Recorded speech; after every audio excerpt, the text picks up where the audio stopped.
রাসূলুল্লাহ সাল্লাল্লাহু আলাইহি ওয়াসাল্লাম বলেছেন, পুলসিরাত জাহান্নামের উপর স্থাপিত হবে। তারপর বললেন, এটা চুলের চেয়ে সরু, তলোয়ারের চেয়ে ধারালো। মুসলিম। একটু চোখ বন্ধ করুন, কল্পনা করুন, সামনে একটা সেতু, নিচে জাহান্নামের আগুন। এই সেতুর উপর দিয়েই প্রতিটা মানুষকে পার হতে হবে, কোনো বিকল্প নেই। কে কিভাবে পার হবে? রাসূলুল্লাহ সাল্লাল্লাহু আলাইহি ওয়াসাল্লাম বলেছেন, মানুষ পার হবে তাদের আমল অনুযায়ী। কেউ বিদ্যুতের মতো, চোখের পলকে; কেউ বাতাসের মতো, দ্রুত কিন্তু একটু সময় নিয়ে; কেউ দৌড়ে, ঘামতে ঘামতে; কেউ হেঁটে, কাঁপতে কাঁপতে; কেউ হামাগুড়ি দিয়ে, আঁকড়ে ধরে; কেউ পড়ে যাবে সরাসরি পুলসিরাতের দিন। সেদিন দুনিয়ার সব সম্পদ কাজে আসবে না, ব্যাংক ব্যালেন্স কাজে আসবে না, পরিচিতি কাজে আসবে না, সুন্দর চেহারা কাজে আসবে না।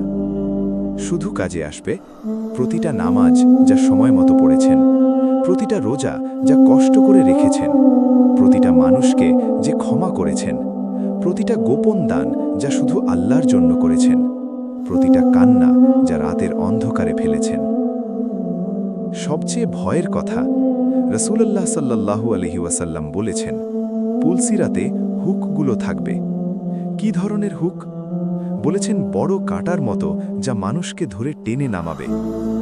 এই হুকগুলো ধরবে যারা মানুষের হক নষ্ট করেছে, যারা গীবত করেছে, যারা মানুষকে কষ্ট দিয়েছে, যারা আমানতের খেয়ানত করেছে। যারা বিদ্যুতের মতো পার হবে, রাসূলুল্লাহ সাল্লাল্লাহু আলাইহি ওয়াসাল্লামের হাদিস থেকে জানা যায়, যারা দুনিয়ায় রাতের অন্ধকারে উঠে তাহাজ্জুদ পড়েছে, মানুষের দোষ লুকিয়েছে, ক্ষুধার্তকে খাইয়েছে, নিজে কষ্টে থেকেও অন্যকে দিয়েছে, তারা পার হবে চোখের পলকে।